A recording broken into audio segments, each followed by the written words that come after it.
and thank you so much for joining us. Welcome, welcome. I'm Marissa Bagg. This is Julia Bagg. We are Moms with a Mic, and today we're going to be talking about pregnancy and COVID-19. Certainly a topic on a lot of people's minds, whether you're pregnant yourself or whether one of your loved ones is pregnant. And today we thought, who better to talk about this than my sister, who has some very exciting news to share with everybody if you haven't already heard. Julia, what is that? Yeah, that's right. There's a baby in my belly. Here's that baby. So we're really excited.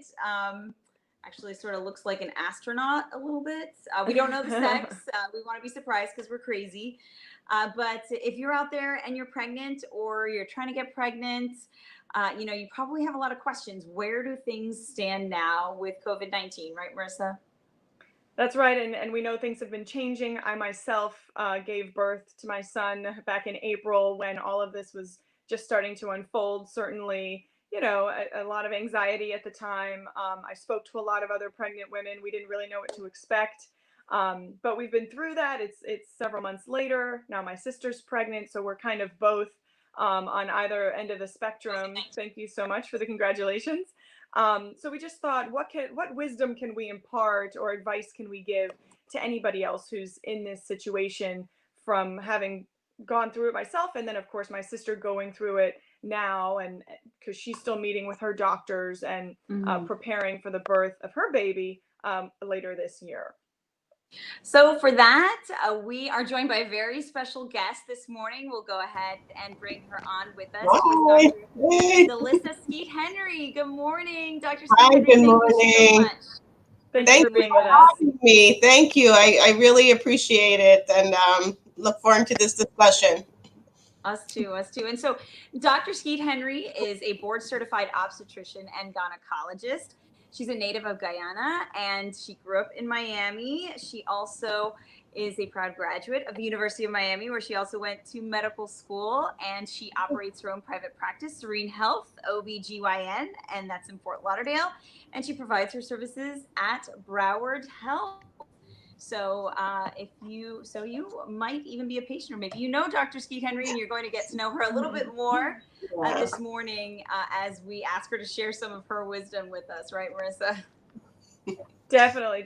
And I guess we can just start with, where do things stand right now? What are you seeing in your office, and what are you telling pregnant women as they come in for their examinations? And I'm sure they have a lot of questions. Yeah, of course they do. And there's just high anxiety this last 6 months dealing with COVID. It's a very difficult time. I think the pregnant patients especially, are just very stressed about, the potential of developing COVID, what the sequelae is going to be, amongst other stressors. So just as the general population, just be cautious, be vigilant, be careful, wear your mask, wash your hands, avoid, close contact, large gatherings, and do your, the social distancing, 6 feet apart, when you can. So, just the general recommendations set forth by the CDC and ACOG. So, and one thing that is interesting, Dr. Skeete Henry, what I've learned from one of my doctors, my maternal fetal medicine doctor, that was comforting, and you've mentioned this, that it's not that I, being pregnant, am at particular extra risk, right, for getting this disease. It's just that if I were to be infected, I could have some complications, right? Can you talk about that? Yeah, so, generally most pregnant women are relatively young and healthy, but we know that pregnancy does alter the immune system somewhat. And initially, there was concern whether getting COVID-19, or pregnant women would be at increased risk for getting COVID-19 or contracting the virus. And we're finding that, no, that's not the case. Some recent findings, just looking, and we're steadily gathering information. This is still a relatively new virus and a new pandemic. So we are finding that pregnant women that do contract the virus, if we're looking at, age and similar cohorts for non-pregnant women, they are having more hospitalizations. they are having more ICU admissions, and also necessitating like ventilation and the ventilator and things like that. So you just need to really be vigilant, and the goal is really not to get it. Try to avoid it at all costs. So. And what about women who may be concerned about passing it on to their babies? I've seen some stories that it's been confirmed that a woman passed it on to her baby. Others are saying it's hard for that to happen. Do we have concrete evidence on that? We don't. The consensus is that it is what we call vertical transmission. So mom having the virus, it getting through the placenta into the amniotic fluid and getting to baby. So it's very uncommon. There has been a few documented cases of vertical transmission, but the consensus is that it's very uncommon. So it's very, very, very unlikely for that to happen. So the issue is if we're having COVID positive moms delivering, and whether they'll transmit to their babies after delivery. And we have some protocols in place. We have a lot of information, and that also can be very low. But moms have to just be very, very cautious if they are positive and are at about the time of delivery. So. And you mentioned the best thing is just not to get it, right? And Doctor, that's what has been on my mind. So I'm wrapping up my second trimester. Mm-hmm. I've been working, reporting in the field, and being very vigilant about wearing my mask and just generally staying away from people, right? But I literally feel like I'm just trying to dodge this disease, for like the remainder of my pregnancy, please. Is that how a lot of your patients feel? And yeah, I do. They're very stressed, very stressed about, what they can do to, not get it. Unfortunately, I've had some patients that, that have been exposed, have tested positive. Fortunately, they did well and they are doing well. The information, again, we're just continuing to gather. Hopefully they will volunteer for some studies and things like that after delivery. But it's you just have to be as careful as possible at this point. So. And Doctor, what would you say to a woman who is a working woman, Mm-hmm. and she's wondering, should I be working from home? Should I change Mm-hmm. my behaviors? Should I go to my manager or my supervisor and ask for special treatment because of this if they feel like they're exposed? What would you say to a patient who came in and was asking, should I get a doctor's note and say that I need to change this moving forward? I think if they feel like they're in an unsafe environment and they don't feel like they will get the adequate, especially if they're public facing, get the adequate protection and PPEs, and then it really should be a real conversation. Of course, I have lots of nurses, I have physicians, I have people that are on the front lines, and they have an obligation to work, and they just protect themselves as much as possible. I've had some patients where their employer just very concerned for their safety as they're pregnant, and they've allowed and permitted them to work from home. So that's wonderful to hear. But I feel like if you are not feeling safe in the environment that you're in, the work environment that you're in, it's a real conversation that you should have with your employer, and whatever support we can give them to make that happen, then we're willing to work with them. So. And Doctor, I'm just seeing someone who's watching our live chat. Julianne Miranda has a question. So it appears that she's expecting. She says, how do you feel about letting your older child go to preschool now in September if you're in your third trimester? So it sounds like I'm concerned about that risk there. What would you tell her? It's again very difficult. preschoolers are just, they're, kids under 2, I don't think they're recommending them to wear masks. So the risk for exposure is there. I think it's really going to be a conversation with, your partner, the school. What safety measures do they have in place? For the students, for the employees, as far as trying to decrease the risk for transmission. I've had patients that have made a very difficult decision to, keep their child at home and take them to school. So I think it's just a personal decision.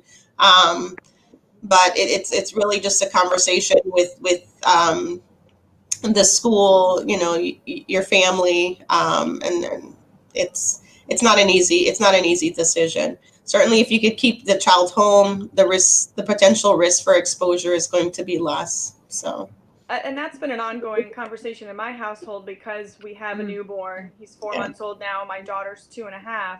And it's been this continuous, do we send her back to school? If so, when? Because she hasn't been in school since March. Yeah. And initially we thought, okay, when I go back to work in October, we'll send her back.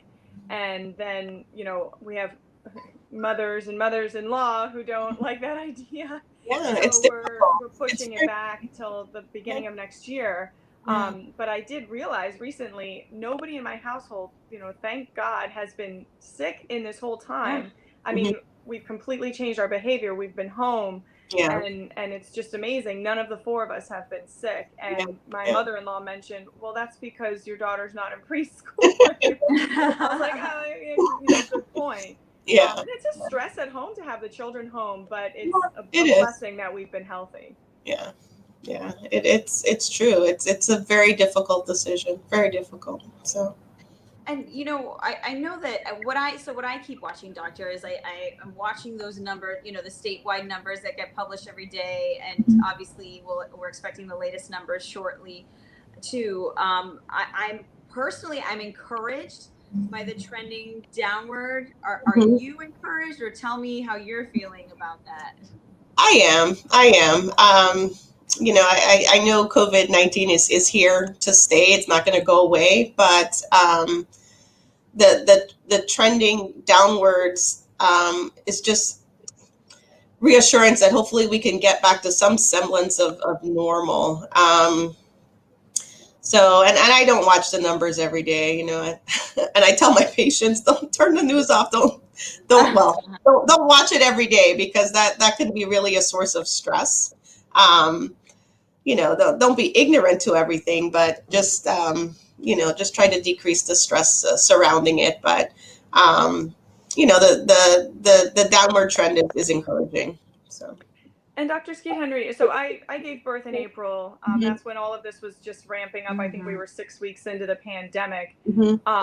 And we wore masks in the hospital. You can see this is actually video of me leaving the hospital. You see the nurses are wearing masks. Everybody wore the masks but the newborn. And there were a lot of policy changes at that time. Only my husband could be with me during birth. Wearing masks while you're laboring. We were discouraged from walking around in the hallways, mainly just staying in your room to keep any kind of, passing with other patients down, or at a minimum.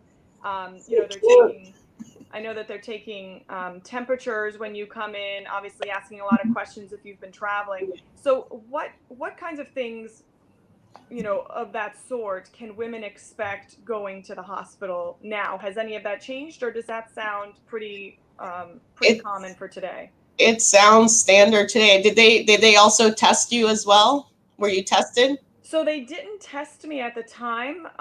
This was, April 15th, 16th. So it was at a time where tests were really hard to come by. Right. So they weren't able to. Yeah. And I understand that even at the time they weren't able to test the staff. That has since changed at the hospital, that they're, testing the nurses and doctors that work there. But thankfully resources have flooded the area, so that I imagine they test patients. Right.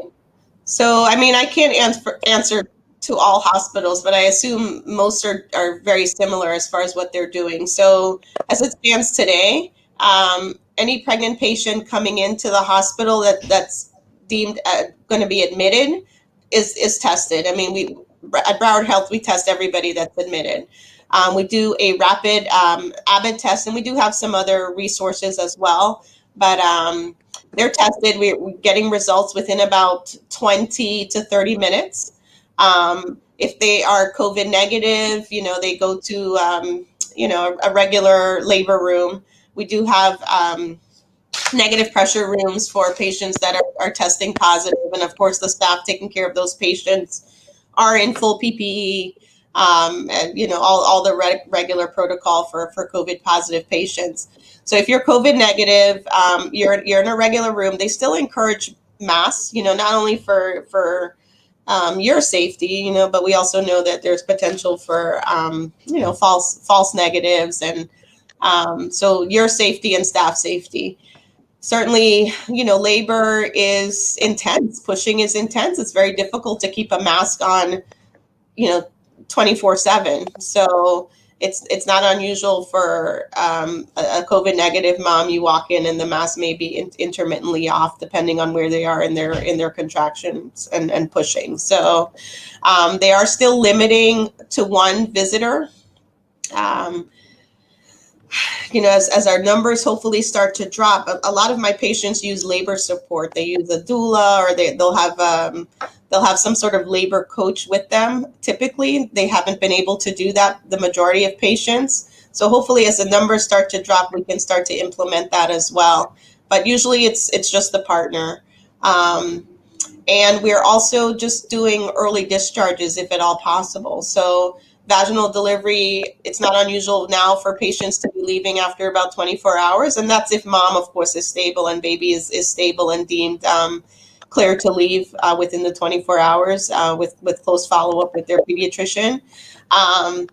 And C-sections typically 48 hours instead of the 72. So, we still, depending on what's going on the floor, patients are discouraged from walking around outside, again, just to decrease the potential for exposure. So it's different. It's different. So I wonder, Doctor, are you seeing patients? So it sounds like patients have to choose. This hadn't occurred to me. If somebody does want to use a labor coach, for example, that's who is not their partner, like a doula. So it sounds like moms have to choose between either their partner or their doula, because they're only allowed one person. Or how is that? Yeah. It's that's what's been happening. Unfortunately, not unfortunately, some joke and say they'd rather the doula than the hubby, but it is a difficult choice. I have a population of patients that choose to do water births, completely natural births in a birthing tub. So there needs to be somebody there to manage the tub. So they've been able to get their doula in that way. There've been some special circumstances. I had a mom doing naturally a set of twins, and they allowed her doula as well. So. But yeah, they've been having to choose. I've had some patients just FaceTime their doula, or the doula did most of the care at their home before coming in before the patient presented to the hospital. But they are having to choose, unfortunately. Well, Dr. Skeete Henry, after talking about all of those policies and implementations, that are now in place for safety and health purposes that you were just talking about, having gone through that, I do want to let people know that it was very reassuring to know that all of those, policies were in place to keep you safe. At first it can be overwhelming to think about having to wear a mask in the hospital, or only having your husband there if you're picturing, the entire family coming in, or maybe not being able to move around as easy as before. But once you're there and you're, going, at least for me, once I was there and going through all of that, I felt very safe. Yeah. Obviously, all of the nurses and doctors and staff were in full PPE, from head to toe, face masks, Yeah. or face shields, I should say. Yeah. So when I was in there, I was focused on labor, delivery, and then being with my baby. Yeah. COVID-19 wasn't even in my mind because you're so, in the moment. Yeah. So I did just want to share that with people, that I felt safe, Yeah. and knowing that there weren't just people, visiting other patients, walking around, Yeah. possibly, spreading the virus. Mhm. It was nice knowing that there were a minimal amount of people in the Yeah. hospital. So Yeah. And ultimately, that's the goal, is just to really decrease the potential for exposure for you guys, and get you guys out safely. So I do have to share though that I missed being able to be there with Marissa in the hospital, yeah, because we were yeah, there the first time. I totally understand, and yeah, absolutely.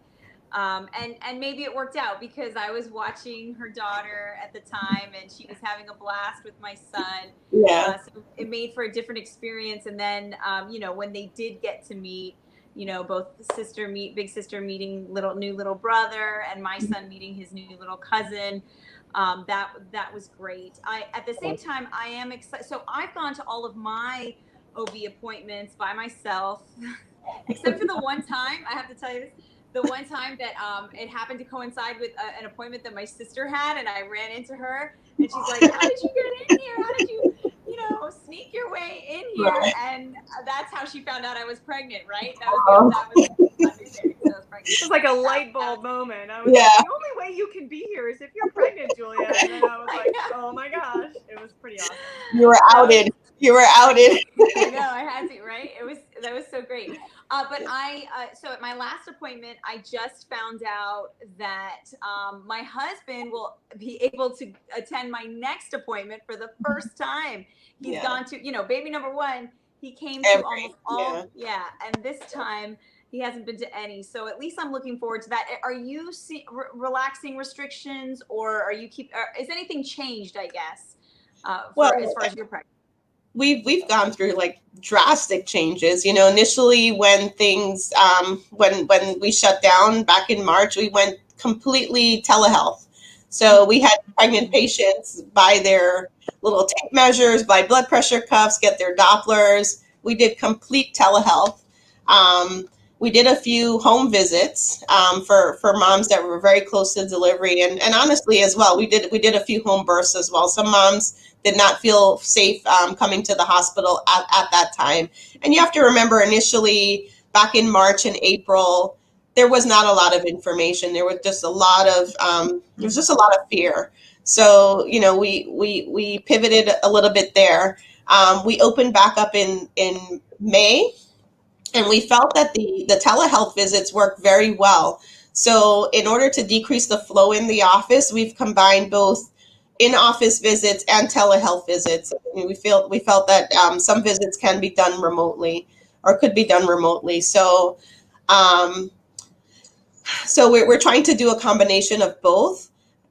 We did limit to only moms coming, even for the ultrasounds, which are really difficult. But I think, we'll reevaluate again as the numbers start to come down. I think I'll feel a little bit better with having partners come back to the visits. And we have to just see also office flow, and trying to really still keep things with minimal people in the waiting room, that sort of thing. Um, so yeah, we hope to, by the end of this year, get things somewhat back to normal. So Well, and Okay. now we're hearing a lot about the flu season, because we're just getting into that normal every time of the year, or every year this time of the year. yeah, yeah. So, what would you tell women? Obviously, pregnant women are expected to, or encouraged to get their flu shots. So should women be trying to get that as soon as they possibly can this year? Is there any, different suggestions that you're telling your patients or pregnant women in general? Well, again, initially the thoughts were we were going to see this big resurgence of the COVID at around the winter time, and the flu season. My recommendations would be the same. Women that are wanting to do the flu shot, I think they're starting to roll out. I don't think we have any as yet, but they are starting to roll out, and the ones that are choosing to do their vaccine should get it. So, Okay. So And what about women who are thinking about getting pregnant? mhm. you know. Would you tell them to wait, or would you tell them, go for it? I think in life we're gonna have trials and tribulations. There's always gonna be something. So if they are consumed with COVID, or there's always going to be something. There was Zika a few years ago. There was there's the H1N1 a few years before that. There's always going to be something. I think you just have to have faith and just live life.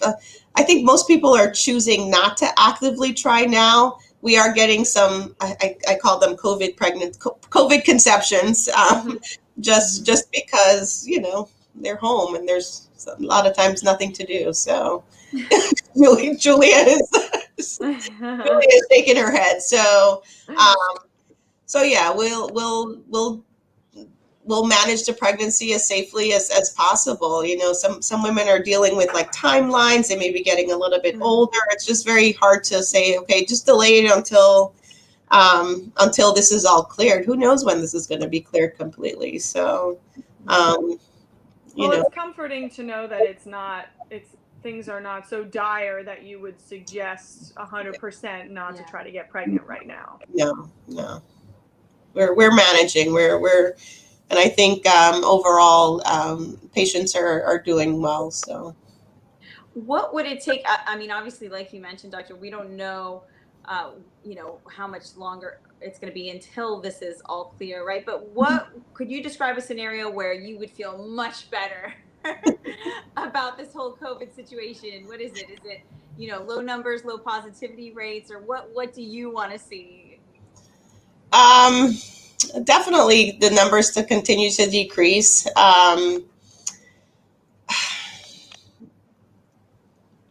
I don't know. I think there's always going to be some virus there. I'm not 100% sure, but definitely the decreasing numbers. Less hospitalizations. Less ICU admissions. Less deaths. In general.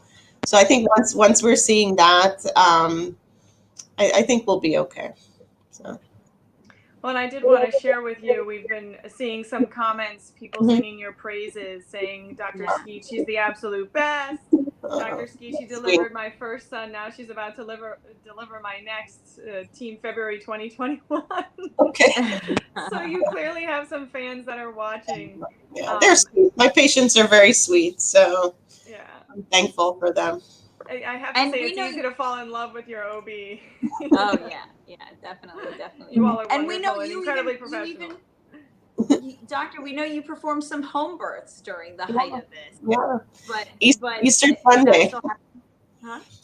Easter Sunday was the very first the very first home delivery. I say due to COVID, like her mind was changed because of the COVID situation. So I think we did a total of about 6, myself and I have 3 midwives that I work with. So we did a total of about 6. It's a little difficult now to continue that part of the practice. When we did them, the office was closed, elective surgery was closed, and we were really seeing patients on televisits. So we had a lot of time to be available for these home births. Now, as the offices pick back up, I'm back in surgery, it's a little bit more difficult to say, okay, we have time to just drop everything and go deliver at home. So I do support and back up a few midwives that do home births. I've done that for years now. I feel that there is a population of women that are good candidates and, understand the risk and feel comfortable delivering at home. So there's still some out there. There's still women delivering at home out there, not necessarily because of COVID, but that's just their choice. And what about cesarean surgeries? Are there more women opting to do that, less women opting to go into surgery in this time? Have you noticed? I don't think so. I haven't seen that. And I guess we'll look at it. We always monitor our data as far as our C-section rates, and it's fluctuated. I think at one point they were finding that women that were infected with COVID-19, their C-section rates were higher. And it's not necessarily anything that had to do with the pregnancy, but more maternal safety. Maybe maternal respiratory status was not as strong. So, but I don't think people are electing to do C-sections. I think people may be electing to do more inductions, which may increase the rate of C-sections. And that those elective inductions may span from just, childcare issues that we're dealing with, not having anybody to watch an older child just because of COVID. They may have a very limited amount of time to have somebody watch their child. Also the partner schedule, things like that. So where I am getting a few patients that are wanting elective induction just for just to finagle those little changes. But we try to really make sure the cervix is favorable, things like that, before we do an elective induction, because we want to keep our C-section rates as low as possible, just because of the inherent risk there. So. Of course. And Marissa, I know you felt very comfortable in the hospital. How comfortable should patients feel now going to the hospital? We still agree that the hospital is the safest place for delivery, and I think it should be fine. You'll see, just like you said, it's that unknown, but people are wearing masks. They are trying to limit the amount of people that you're exposed to. There's hand washing stations everywhere. There's the antibacterial gel and soap everywhere. So it's safe. It's safe. There's protocols with the employees if they're feeling symptomatic, if they're potentially exposed to what we call a potential COVID positive or COVID positive patients, where they're being tested. So it's safe. It's safe. Good so to no, hear. Doctor, we've covered a lot of ground Yeah. in the last half hour. We're so appreciative of your time, but we wanted to know, is there anything else that we didn't cover that you think women or their families should know at this point? Anything that's in your mind that you were hoping we would maybe ask you about? I think I had written some notes. One of the things was just breastfeeding, and COVID-19. There was, could it be passed on in the breast milk? Most of the studies are showing no. So we're still encouraging breastfeeding, even if you're COVID positive. So that was one big thing. What we call shared decision making with the mother baby dyad. I don't know if some hospitals are requiring moms to be separated.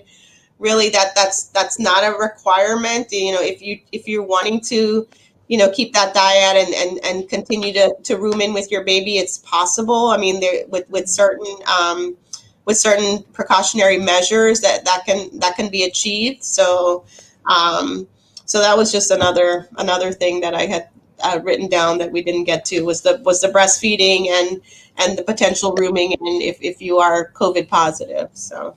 No, I'm so glad you brought that up, because breastfeeding is so important, and that is, something that you would be worried about, passing on to your baby. So that's so good to know that women can still do that even if they tested positive. So just be cautious, wear your mask, sometimes wear a shield, make sure you're washing before and after, and it's doable. It's definitely doable. Thanks, doctor. That is very encouraging for me. I'm just like, please, I just don't want to catch COVID before this baby is born. I know. Well, congratulations to you. It's exciting. It's exciting. Thank you so much. Thank you. And thank you so much, doctor. I want to go ahead and mention your website again and your practice, Serene Health OBGYN Dr. You can also follow Dr. Delisa Skeete Henry on social media at Serene Health for you, Twitter, Facebook, and Instagram. And we are just so glad to have you here on Moms of the Mind. We appreciate your wisdom. It was a pleasure. Yeah, Could it's talk so nice to just be able to bounce questions off of you or things that are even in our minds because, it's Yeah, such a dynamic time, yeah, Right. to I feel go like I just had a through. consult. I just had a free consult. Thank you, doctor. Appreciate Yeah. that. anytime, anytime.